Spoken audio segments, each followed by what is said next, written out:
अम्बरीश जी के 3 पुत्र हुए, विरूप, केतुमान, शंभु। विरूप से प्रषदश्व और उसका पुत्र रथितर हुआ।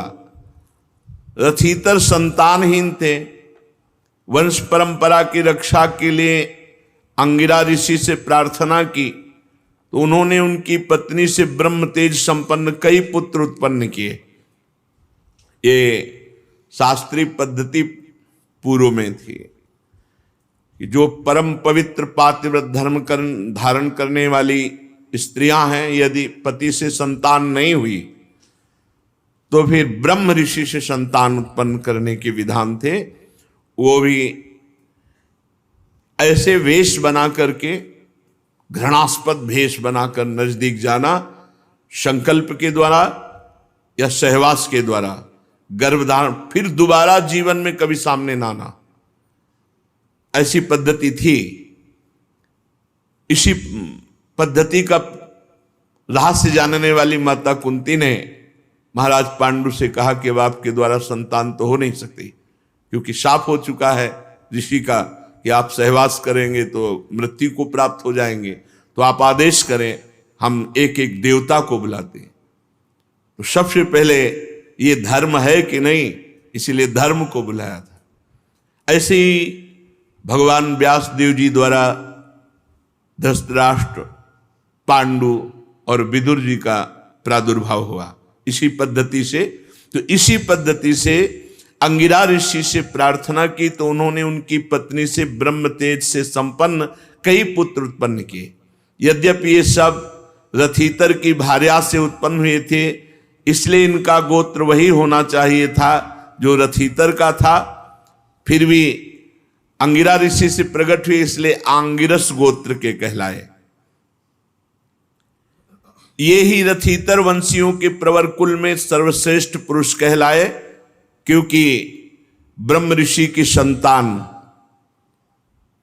क्षत्रिय माता और ब्रह्म ऋषि पिता, इन दोनों के गोत्रों से इनका संबंध था। परीक्षित जी एक बार मनु जी के छींकने पर उनके नासिका से इक्ष्वाकु नाम का पुत्र उत्पन्न हुआ। छींकने से पुत्र उत्पन्न हो गया।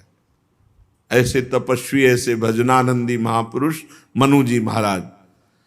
इक्ष्वाकु नाम का पुत्र हुआ। इक्ष्वाकु से 100 पुत्र हुए। उनमें सबसे बड़े 3 थे, विकुक्ष, निमि और दंडक। परीक्षित उनसे छोटे 25 पुत्र आर्यावर्त के पूर्व भाग के और 25 पश्चिम भाग के तथा उपर्युक्त 3 मध्य भाग के अधिपति हुए। शेष 47 दक्षिण आदि अन्य प्रांतों के अधिपति हुए।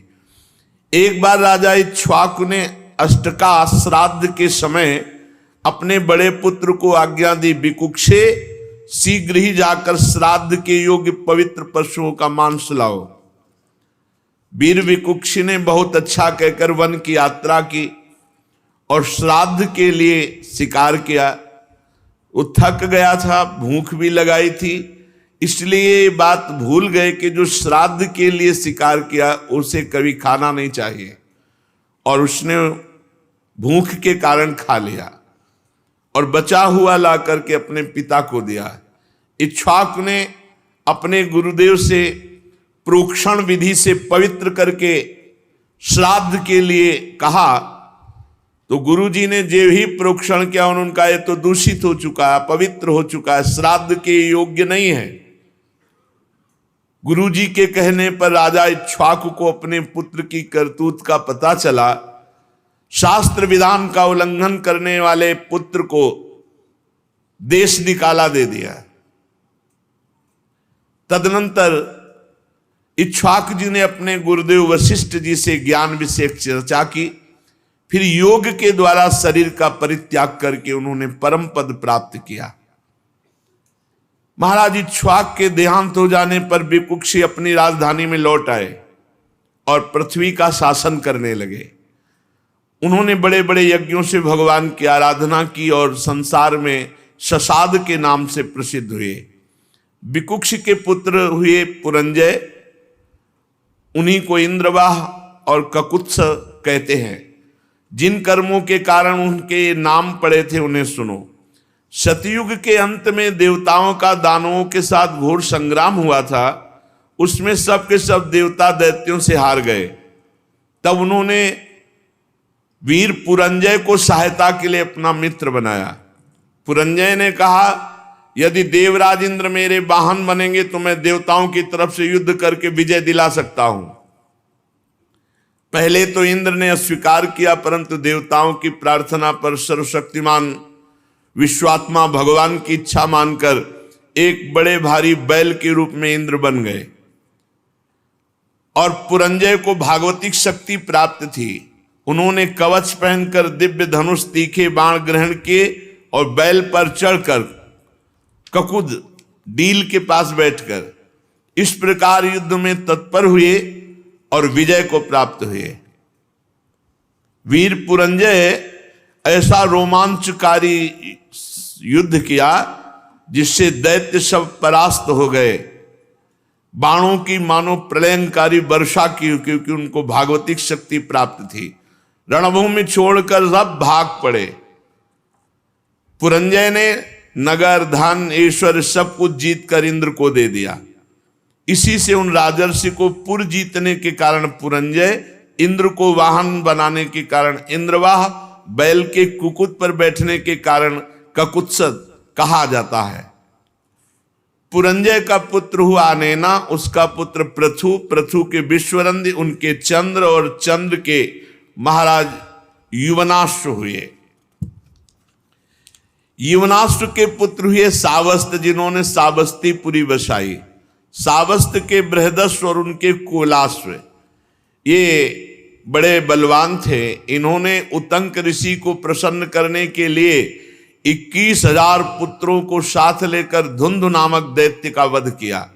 इसी से उनका नाम हुआ धुंधमार। धुंध दैत्य के मुख की आग से उनके सब पुत्र जल गए, केवल 3 ही बच रहे थे। परीक्षित बचे हुए पुत्रों के नाम थे दृढ़ाश्व, कपिलाश्व और भद्राश्व। दृढ़ाश्व से हर्यश्व और उनसे निकुंभ का जन्म हुआ। निकुंभ के बरहणाश्व और उनके कृशाश्व, कृशाश्व के सेनजित, सेनजित के युवनाश्व नामक पुत्र हुआ। महाराज युवनाश्व संतानहीन हुए, इसलिए बहुत दुखी होकर अपनी 100 स्त्रियों के साथ वन में चले गए। वहां ऋषियों ने बड़ी कृपा की और युवनाश्व से पुत्र प्राप्ति के लिए बड़ी एकाग्रता के साथ इंद्र देवता का यज्ञ कराया। एक दिन राजा युवनाश्व को रात्रि के समय बड़ी प्यास लगी। वो यज्ञशाला में गए तो देखा ऋषि जन सो रहे हैं। अब प्यास लगी थी तो जल किससे मांगे, तो वहां जो अभिमंत्रित जल रखा हुआ था उनको ज्ञान नहीं था, वही जल पी लिया। प्रातःकाल ऋषि जन जब सोकर उठे तो देखा कि जो पुत्रेष्टि यज्ञ के लिए संकल्प किया हुआ जल था वो तो है नहीं। पूछा कहाँ है, तो उन्होंने कहा तो महाराज पी गए। उन्होंने कहा अब तो महाराज को गर्व रहेगा, क्योंकि वो तो अभिमंत्रित जल था। सब उन्होंने समझा भगवान की ऐसी प्रेरणा थी। भगवान के चरणों में नमस्कार किया कि धन्य है, बात तो वही होती है जो भगवान को कराना होता है। इसके बाद अब प्रसव का जब समय आया, 9 महीना गर्भ रहा महाराज युवनाश्व के, तो अब प्रसव की तो जगह नहीं है, तो इसलिए दाहिनी कोख फाड़ करके संतान उत्पन्न हुई। महान चक्रवर्ती तेजस्वी, उसे रोते देखकर ऋषियों ने कहा यह बालक दूध के लिए बहुत रो रहा है, किसका दूध पिएगा। तब इंद्र देवता प्रकट हुए और कहा माम धाता, मैं इसका पोषण करूंगा, तू रो मत। ये कहकर तर्जनी अंगुली उनके मुंह में डाल दी, जिससे अमृत स्राव होता है। ब्राह्मण और देवताओं के प्रसाद से उस बालक के पिता युवनाश्व की भी मृत्यु नहीं हुई और वो तपस्या करके मुक्त हो गए। और इंद्र ने उस बालक का नाम रखा त्रिशदस्यु, क्योंकि रावण आदि लुटेरे मानधाता के भय से भयभीत होते थे। ऐसे चक्रवर्ती सम्राट मानधाता, युवनाश्व के पुत्र मानधाता चक्रवर्ती सम्राट हुए। भगवान के तेज से तेजस्वी होकर अकेले ही 7 द्वीप वाली पृथ्वी का शासन किया। वे आत्मज्ञानी थे, कर्मकांड के विशेष ज्ञाता थे, फिर भी वे बड़ी बड़ी दक्षिणा वाले यज्ञों से यज्ञ स्वरूप भगवान की आराधना करते, क्योंकि भगवान स्वयं प्रकाश सर्वदेव स्वरूप हैं। परीक्षित, जहां से सूर्य उदय होता है और जहां से अस्त होता है वो सारा का सारा भूभाग योनाश्व के पुत्र महाराजा धीराज मानधाता के अधिकार में था। राजा मानधाता की पत्नी शशबिंदु की पुत्री बिंदुमती थी। उनके गर्भ से 3 पुत्र हुए, पुरुकुत्स और दूसरे अम्बरीश और महायोगी मुचकुंद। और इनके मुचकुंद जी की 50 बहनें थी। 50 ने अकेले सौभरी ऋषि को पति के रूप में वरण किया। परम तपस्वी सौभरी जी एक बार यमुना जल में डुबकी लगाकर तपस्या कर रहे थे, जल को स्तंभित करके। देख लो, ऐसे ऐसे महात्माओं को माया आकर्षित कर लेती है। अपने लोग तो एक डुबकी लगा के 1 मिनट भी नहीं रुक सकते, वो समाधि लगा लेते थे। जल को स्तंभित कर दिया और थल की तरह बैठे समाधिस्थ। महाराज सौभरी जी ने देखा कि एक मत्स्य मछली से क्रीड़ा कर रहा है, मैथुन सुख। उनके हृदय में आया कि ये मैथुन में तो सुख है, तभी तो एक छोटा सा जीव इतना आनंदित हो रहा है, तो मुझे ये सुख चाहिए।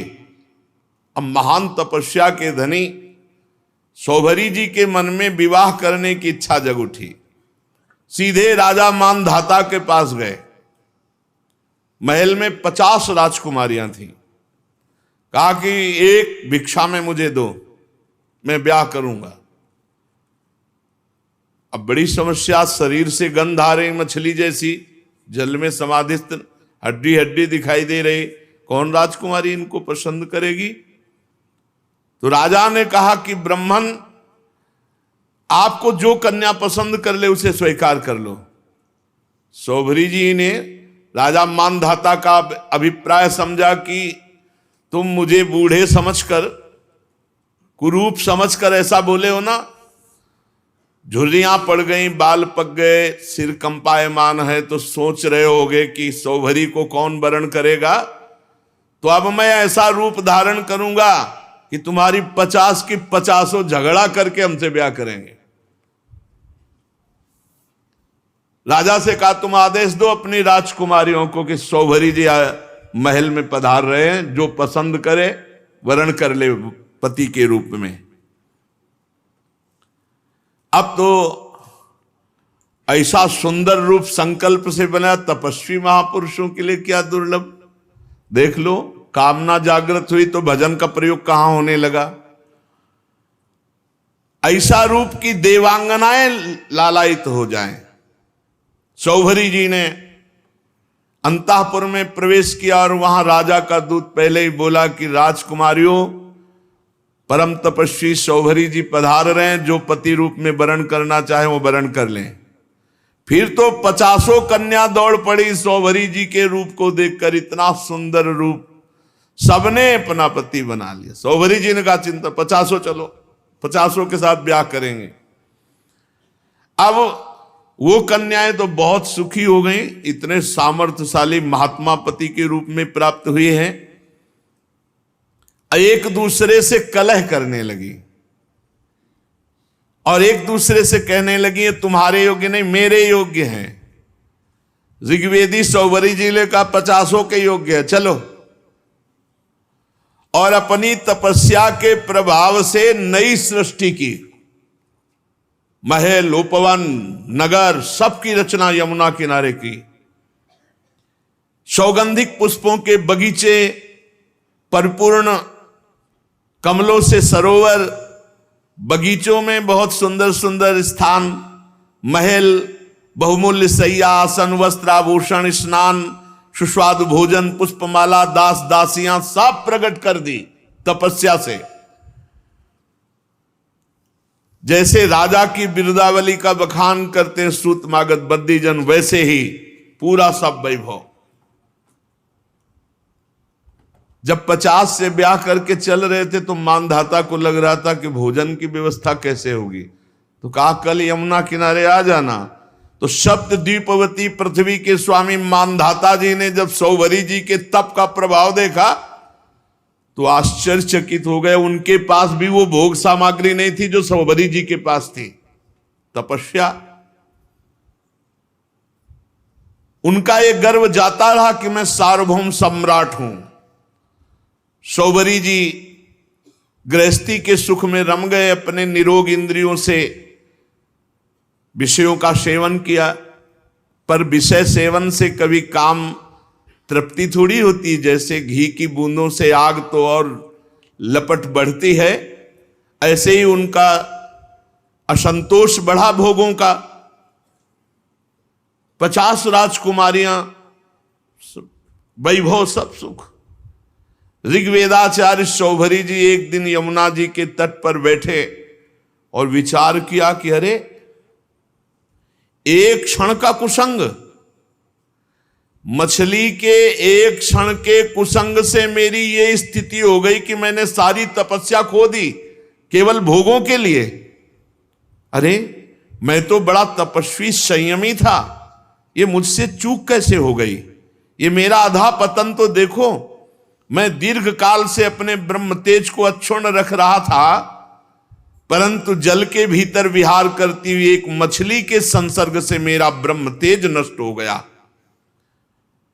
अतः संगम त्यजेत मिथुन व्रतिनाम मुमुक्षु सर्वात्मना न विसजेत बहिरिंद्रियाणि एकश्चरन् रहस्य चित्त मनंतई से युंजीत तद्व्रति सुसाधु सुचेत प्रसंग। मुमुक्षु को चाहिए, साधक को चाहिए, जो भगवत प्राप्ति करना चाहता है, मैथुन धर्म से युक्त किसी भी प्राणी पर दृष्टि न डाले, न उनका संग करे। चाहे पशु पक्षी ही क्यों ना मैथुन कर रहे हो, अचानक दृष्टि चली गई, नीचे करो और नाम जप करो, दोबारा उधर मत देखना। दोबारा देखा तो घटना घटेगी जीवन में, उसका संकल्प बनेगा, क्रिया में उतर जाओगे। संगम त्यजेत मिथुन व्रतिनाम मुमुक्षु, जो मुक्त होना चाहता है ऐसे व्रत वाला साधक कभी किसी जीव को मैथुन करते हुए ना देखे। अगर एक बार दृष्टि चली जाए तो तुरंत वहां से हटा के नाम जप में लगावे। सर्वात्मना न विसजेत बहिरिंद्रियाणि, सदैव अपनी इंद्रियों को अंतर्मुख रखे, बहिर्मुख न छोड़ दे। स्वतंत्र रूप से इंद्रियों को बहिर्मुख ना होने दे। एकश्चरन्, अकेला रहे। चित्त मनंतई से, अपने चित्त को सर्वशक्तिमान भगवान में ही केवल जोड़े। चित्त का चिंतन विषय ना होना चाहिए, परमात्मा होना चाहिए। एकश्चरन् रहस्य चित्त मनंतई से युंजीत तद्व्रति सुसाधु सुचेत प्रसंगा। अगर संग करना पड़े तो भगवत प्रेमी महात्माओं का संग करे, अन्यथा असंग रहे, निरंतर भगवत चिंतन परायण रहे, इंद्रियों को अंतर्मुख रखे, कभी किसी को मैथुन से सहवास से युक्त देखकर आकर्षित ना हो जाए। नहीं, सौभरी जी कह रहे हैं कि हमारी दुर्दशा देख लो। विघ्न से बचने के लिए जल को स्तंभित करके भजन कर रहे थे, वही विघ्न पड़ गया। भगवान नाम निरंतर जपो, इंद्रियों को स्वतंत्रता मत दो। कोई बहिर्मुख दृश्य ऐसा मोबाइल में या बाहर मत देखो जो तुम्हें भगवत विमुख कर दे। देखो, मैं पहले एकांत में अकेले तपस्या में संलग्न था, फिर मछली का मैथुन देखा। मोबाइल में गलत दृश्य देखने वाले कैसे संभल सकते हैं? जब मछली की क्रीड़ा देखकर एक महात्मा 50 ब्याह करता है, तो तुम मनुष्य की क्रीड़ा देखोगे सर्च करके, गंदी गंदी बातें देखोगे, इधर उधर की नाटक नौटंकी देखोगे, तुम भजन करोगे? ये बहुत बड़ी कलयुग की कुचाल है मोबाइल। अगर इससे काम ले पावे तो अपने बस जो महापुरुषों के वचन सुन लो, या जो अत्यंत आवश्यक कार्य कर लो, नहीं तो स्विच ऑफ करके रख दो। अगर बार बार उसको देखना और किसका मैसेज और सब, तो फिर वो आकर्षण चित्त में ऐसा बैठेगा कि एकांत में गंदी बातें देखने लगोगे। मतलब अगर मोबाइल से सही प्रयोग ना हुआ तो मोबाइल ही काफी है साधक को भ्रष्ट करने के लिए, नष्ट करने के लिए। इसलिए मैं पहले एकांत में अकेले तपस्या में संलग्न था। मछली की मैथुन क्रीड़ा देखकर 50 विवाह किए, फिर संतान से 5000 हो गई। कहां अकेला कहां 5000 के बीच में। विषयों में सत्य बुद्धि होने से माया ने मेरी बुद्धि का हरण कर लिया। अब तो लोक परलोक की इतनी कामनाएं, मैं पार नहीं पा रहा। कहां अकेला भगवत चिंतन कर रहे थे, कहां 50 पत्नी, फिर 5000 संतान, फिर उनके ब्याह, फिर उनकी, कहां मैं फंस गया। ऐसा ज्ञान होने पर तत्काल विरक्त हुए और सन्यास पुनः लिया और वन को चले गए। अपने पति को ही सर्वस्व मानने वाली उन पत्नियों ने एकांत वन में भगवत चिंतन करते हुए शरीर छोड़ा। और शौभरी जी ने बड़ी घोर तपस्या की, शरीर को सुखा दिया और परमात्मा में लीन कर दिया। परीक्षित, जैसे ज्वालाएं अग्नि की शांत हो जाती हैं, वैसे ही उनकी 50 पत्नियां शौभरी जी के चरण चिंतन करके उत्तम गति को प्राप्त हुई, भगवद आराधना करके उत्तम गति को प्राप्त हुई। तो शौभरी जी के पावन चरित्र से ये शिक्षा लेनी चाहिए कि किसी भी जीव को मैथुन करते हुए कदापि नहीं देखना चाहिए। एक बार दृष्टि जाए, दोबारा दृष्टि ना जाए, उसका चिंतन ना होने पावे। नहीं तो साधक के मन में स्फुरणा, फिर संकल्प और फिर क्रिया। इसलिए स्फुरणा में ही रौंद दो। इतना नाम उच्च कोटि से जपने लगो कि स्फुरणा ही समाप्त हो जाए, संकल्प बनने ही ना पावे। श्री सुखदेव जी महाराज कहते, परीक्षित, मैं वर्णन कर चुका हूं कि मानधाता के पुत्रों में सबसे श्रेष्ठ अम्बरीश जी थे। उनके दादा युवनाश्व ने उन्हें पुत्र रूप में स्वीकार कर लिया। उनका पुत्र युवनाश्व का हारित मानधाता के वंश में 3 अवान्तर गोत्रों के प्रवर्तक हुए। नागों ने अपनी बहन नर्मदा का विवाह पुरुकुत्स से कर दिया। नागराज वासुकी की आज्ञा से नर्मदा अपने पति को रसातल में ले गई और वहां भगवान की शक्ति से संपन्न होकर पुरुकुत्स ने वध करने योग्य गंधर्वों को मार डाला। इस पर नागराज ने प्रसन्न होकर पुरुकुत्स को वर दिया कि जो इस प्रसंग का स्मरण करेगा उसे सर्पों से कोई भय नहीं रह जाएगा। राजा पुरुकुत्स का पुत्र त्रिशदस्य था, उसके पुत्र हुए अनरण्य, अनरण्य के हर्यश्व, उसके अरुण और अरुण के त्रिबंधन, त्रिबंधन के पुत्र सत्यव्रत हुए। यही सत्यव्रत त्रिशंकु के नाम से विख्यात हुए। यद्यपि त्रिशंकु अपने पिता और गुरु के शाप से चांडाल हो गए थे, परंतु विश्वामित्र जी के प्रभाव से सशरीर स्वर्ग चले गए। जब देवताओं ने देखा अनाधिकारी तप के बल से स्वर्ग भेजा गया तो वहां से ढकेल दिया और वे नीचे को सिर किए हुए गिर पड़े। परंतु विश्वामित्र जी के तपोबल से वो आकाश में ही स्थित है। न स्वर्ग मिला, न ये लोग बीच में टंगे हुए हैं। त्रिशंकु जी वे अब भी आकाश में लटके हुए हैं। त्रिशंकु के पुत्र थे हरिश्चंद्र जी। उनके लिए विश्वामित्र और वशिष्ठ एक दूसरे को शाप देकर पक्षी हो गए और बहुत वर्षों तक लड़ते रहे। हरिश्चंद्र के कोई संतान न थी, इससे वो बहुत उदास रहा करते थे। नारद जी के उपदेश से वे वरुण देवता की शरण में गए, उनसे प्रार्थना की कि प्रभु मुझे पुत्र प्राप्त हो। महाराज मेरे वीर पुत्र होगा तो मैं उसी से आपका यजन करूंगा। वरुण देवता ने कहा ठीक है। तब वरुण की कृपा से हरिश्चंद्र के रोहित नाम का पुत्र हुआ। पुत्र होते ही वरुण ने आकर कहा, हरिश्चंद्र तुम्हें पुत्र प्राप्त हो गया, अब इसके द्वारा मेरा यज्ञ करो। हरिश्चंद्र ने कहा, जब आपका ये रोहित 10 दिन से अधिक का हो जाएगा तब यज्ञ योग्य होगा। 10 दिन बीतने पर वरुण जी ने आकर के आप मेरा यज्ञ करो। हरिश्चंद्र ने कहा, जब आपका ये रोहित मुंह में दांत निकल आएंगे तब यज्ञ के योग्य होगा।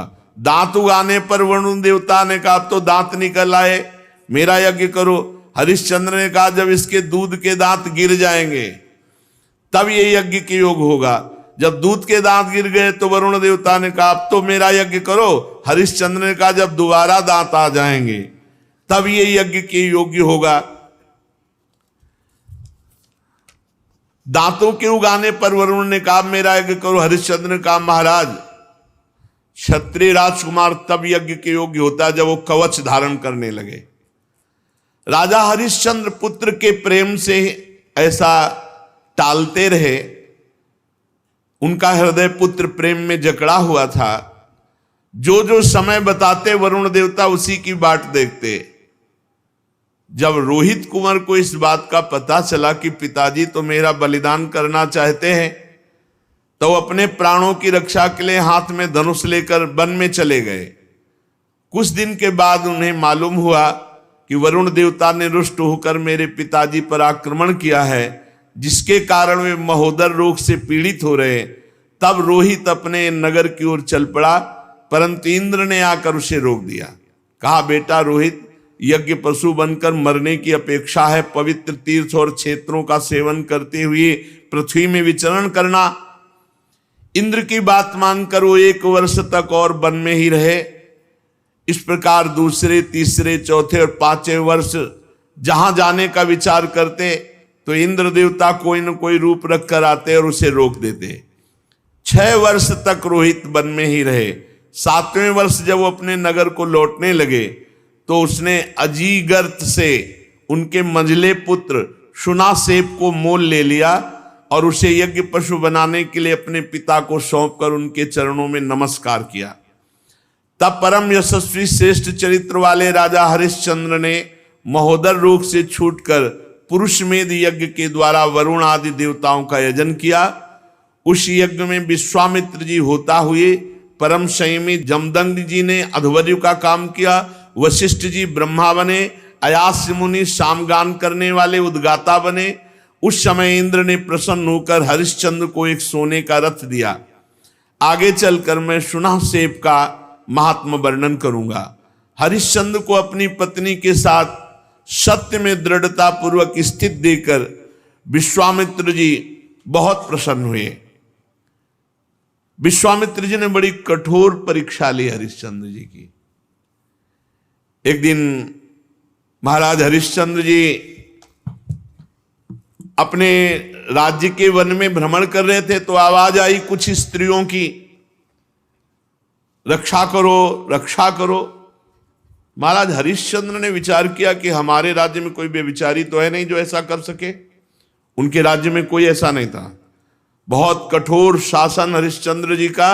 ये अयोध्या के चक्रवर्ती सम्राट थे, धर्मात्मा, प्रजापालक, दानवीर, भगवत भक्त और धर्मनिष्ठा का ऐसा प्रभाव कि इनके राज्य में कोई किसी माता बहन की तरफ गंदी दृष्टि से भी नहीं देख सकता था। इसीलिए उनके राज्य में किसी की अकाल मृत्यु नहीं होती, किसी को रोग नहीं होता। पूर्ववासियों में बड़ी धर्म की रुचि थी। तो जब एक दिन जंगल में शिकार खेलने गए तो वहां कुछ स्त्रियां पुकार रही थी और कह रही थी हमें बचाओ, हमें बचाओ।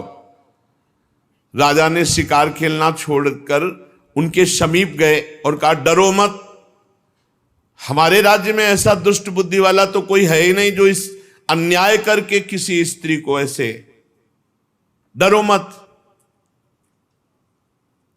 तो शांत हो गई। पास में देखा विश्वामित्र जी खड़े थे और वो स्त्रियां और कोई नहीं थी, विद्याएं थी जो अपने तपोबल से समस्त विद्याओं को अधीन विश्वामित्र जी कर रहे थे।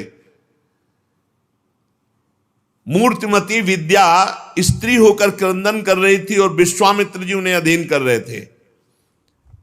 जब उन्होंने कहा ऐसा कोई दुष्ट बुद्धि वाला हमारे राज्य में है ही नहीं, कौन है जो तुम्हें सता रहा है? तो विश्वामित्र जी ने कहा सता तो हम रहे तो दुष्ट बुद्धि के हम हुए। और भारी क्रोध आ गया। जो ही क्रोध आया सो तप में क्रोध आना हानि का विषय, विद्याएं सब अंतर ध्यान हो गई।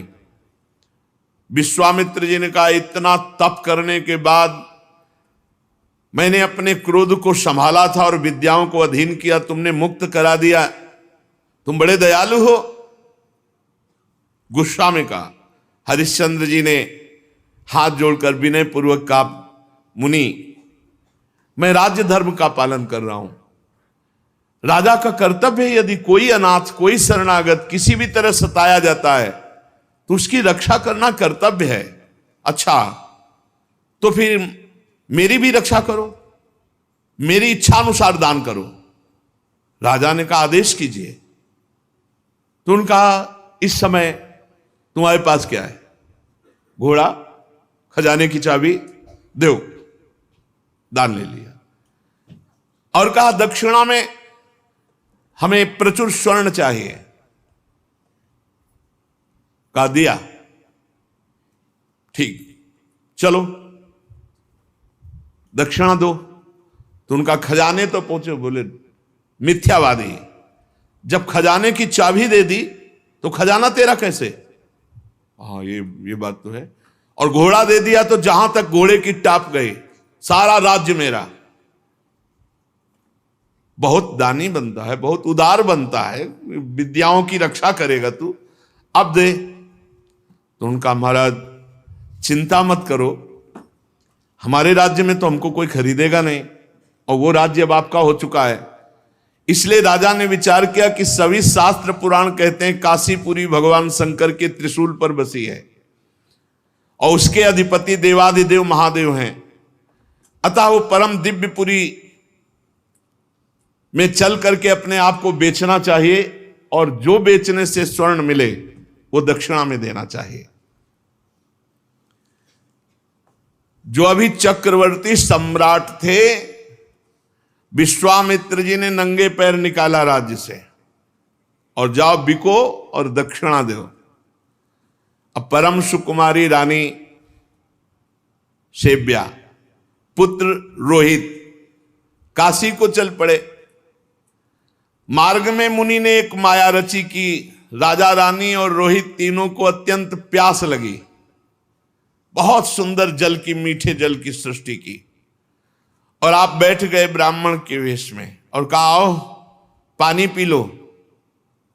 बहुत आग्रह किया। राजा ने कहा मैंने मुनि को दान दिया है, दान की पूर्णता दक्षिणा से होती, जब तक दक्षिणा नहीं दे लूंगा पानी नहीं पीऊंगा। ऐसा कह के राजा आगे बढ़ गए। ब्राह्मण ने रानी और रोहित कुंवर से भी कहा कि जल पी लो। उन्होंने कहा नहीं, हम धर्मात्मा राजा की संतान हैं, हम उनकी पत्नी हैं, जब तक राजा अपनी दक्षिणा नहीं दे देते तब तक हम पानी नहीं पिएंगे। ब्राह्मण ने कहा झूठ, राजा तो जल पी गए, तुम लोग क्यों जल नहीं पियोगे? तो उन्होंने कहा कि वो परम स्वतंत्र हैं, वो पी सकते हैं, लेकिन जब तक वो मुझे आदेश नहीं करेंगे मैं नहीं पीऊंगा। और झूठ बोला था कि वो पी गए।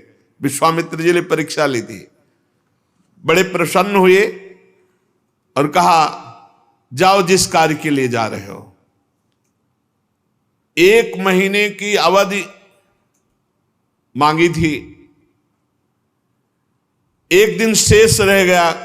अब यहां अयोध्या से काशी पैदल चल के जाना। विश्वामित्र जी ने कहा कि अगर तुमने हमारी दक्षिणा नहीं दी और समय पूरा हो गया तो मैं तुम्हें शाप दे दूंगा। आज का अंतिम दिन है। हरिश्चंद्र ने मुनि को प्रणाम किया और कहा अभी आधा दिन शेष है, अभी आप कुछ मत बोलिएगा, प्रयास करते हैं कोई मुझे खरीद ले। आपने इतने दिन प्रतीक्षा की और कर लीजिए, आधा दिन की ही तो बात है। मुनि अंतर्धान हो गए। राजा ने अपने बेचने का निश्चय करके पुकारा। साध्वी रानी ने कहा महाराज अगर आप बिक जाएंगे तो मैं और पुत्र। तो उन्होंने कहा देखो धर्म के लिए सब कुछ बलिदान है, अगर पूरी दक्षिणा नहीं पड़ी तो आपको भी बेच दूंगा, पुत्र को भी बेच दूंगा, अपने आप को बेच दूंगा। पति की ऐसी अवस्था देख करके रानी बहुत अंदर से विकल हुई। उधर विश्वामित्र जी की कड़ी चेतावना, तो चित्त में दुख है और गदगद कंठ से पुकार, कोई मुझे खरीद ले। तो एक वृद्ध ब्राह्मणी के वेश में 500 स्वर्ण मुद्राएं देकर के रानी को खरीदा। रानी ने उस ब्राह्मणी से प्रार्थना की कि यथाशक्ति मैं घर की पूरी सेवा करूंगी, कभी इंकार नहीं करूंगी। मेरी 3 बातें आपको माननी होंगी। मैं कभी किसी पुरुष से संभाषण नहीं करूंगी, एकांत में नहीं मिलूंगी, किसी का जूठा नहीं खाऊंगी, और सेवा के अतिरिक्त मैं एकांतवास करूंगी, मेरे समीप कोई नहीं आना चाहिए। स्वीकार कर लिया। अब राजा के सामने ही रानी बिक गई। अब पुत्र को अंचल पकड़कर मां के संग जाते देख करके पहले तो बहुत हटाया, जब नहीं हटा तब कुछ स्वर्ण मुद्राएं देकर पुत्र को भी साथ में खरीद लिया। राजा अत्यंत दुख से व्यथित कि कहां राजकुमार और महारानी कैसे रहती थी, आज बिक करके सेवा में। विश्वामित्र जी याद हमके राजा ने प्राप्त धन कि हमने पुत्र और पत्नी बेच दिया, ये लीजिए। तो उनका शेष पूरा कौन करेगा? कहा महाराज अभी मैं हूं ना, मैं अपने को आवाज लगाता हूं, कोई न कोई मिल ही जाएगा। तो उसी समय चांडाल खरीदने के लिए उपस्थित हुआ। विश्वामित्र जी की पूरी दक्षिणा दी। जब राजा को पता चला खरीदने वाला मेरे को चांडाल है, तो उन्होंने कहा विश्वामित्र जी आपकी शाप की अग्नि से जलकर मरना ठीक है, लेकिन इस चांडाल की अधीनता मैं स्वीकार नहीं कर सकता। विश्वामित्र जी समय खत्म हो रहा है, मुझे दक्षिणा चाहिए थी, वो मिल गई, अब तुमको चांडाल के अधीन होके रहना पड़ेगा। अब तो उसकी इच्छानुसार बनकर के दास सेवा करनी होगी। विश्वामित्र जी ने कहा 1 अरब स्वर्ण मुद्रा दी है, हरिश्चंद्र तुम्हारे को खरीद लिया इस चांडाल ने। बड़ी विडंबना, चक्रवर्ती सम्राट चांडाल के अधीन। उन्होंने कहा स्मशान में पहरा दो। रात्रि में स्मशान के पहरा में काम में लगा दिया। अब और दिन रात लाठी लिए हुए मरघट में सौदा करने वालों से कर वसूल करते। जहां सैकड़ों दासियां सेवा में रहती थी, वहां महारानी दासी बनकर के ब्राह्मणी के यहां सेवा में झाड़ू लगाना, घर लीपना, जल भरना, ये सब। और राजकुमार रोहित को भी सेवा दी गई थी, पुष्प चयन करके लाओ। विश्वामित्र जी को इतने पे भी संतोष नहीं हुआ। चांडाल की आज्ञा से नादों में जल भरते थे और विश्वामित्र जी उन नादों को फोड़ देते। जब जल बह जाता तो चांडाल आकर बहुत तिरस्कार करता हरिश्चंद्र का, हाथ जोड़े सर झुकाए खड़े रहते हरिश्चंद्र। एक दिन पुष्प चयन करने के लिए संध्या के समय राजकुमार रोहित गया तो वहां सर्प ने डस लिया। तत्काल प्राणांत हो गया बालक का। अब महारानी जिस पुत्र का मुख देखकर जीवित थी, वो पुत्र विधाता ने छीन लिया। दुख पे अपार दुख। रात्रि का घोर अंधकार, आकाश में मेघ आच्छन्न है। अकेली पुत्र के शव को लोग लेकर रोती हुई जा रही हैं, वहां कोई साथ नहीं, कोई ब्राह्मणी साथ नहीं। श्मशान में पहुंची। हरिश्चंद्र जी ने देखा, रे ये हालत हमारी पत्नी की धर्म के लिए, लेकिन मैं जब बिक चुका हूं तो अपने धर्म से नहीं हटूंगा। रानी विवश में ही रात में सौ लेकर श्मशान जब गई तो वहां बहुत जोर के रोती हुई हरिश्चंद्र से कहा कि तुम्हारा पुत्र पधार गया है, सर्प ने काट लिया है। हरिश्चंद्र बोले श्मशान के स्वामी का पहले कर दो, फिर आपके लिए बिक गई हूं, आपके लिए बिकी हूं पुत्र के सहित, तो पुत्र पधार गया है, हमसे कह रहे हो कर दो, कहां से दूं, क्या है हमारे पास। अयोध्या नरेश चक्रवर्ती सम्राट महाराज हरिश्चंद्र वज्रपात मानो हो गया हो, लेकिन हिले नहीं, अपने धर्म में रहे। उन्होंने कहा कि तुम कल्पना भी नहीं कर सकती हो कि हरिश्चंद्र का हृदय इस समय कैसा है। देवी, आज्ञा का पालन अपने स्वामी को कर दिए बिना यहां हम सौदाह या प्रवाह नहीं होने देंगे। तुम अपने धर्म का पालन करो और मैं अपने धर्म का पालन करूंगा। देखो, तुम तनिक भी डिगना नहीं, भारी से भारी संकट आने पर भी तुम अपने धर्म में स्थित रहना, धर्म तुम्हारी रक्षा कर लेगा। सौ ढकने के लिए कोई वस्त्र तो था नहीं, तो अपने जो शरीर में वस्त्र था उसके पहला ही टुकड़ा करके लपेट कर लाई थी। पतिव्रता ने दूसरा उसी कपड़े का जैसा हिस्सा फाड़ा और कहा कि ये कर के रूप में ले लो। जे ही उन्होंने लिया तो विश्वामित्र जी प्रकट हुए और कहा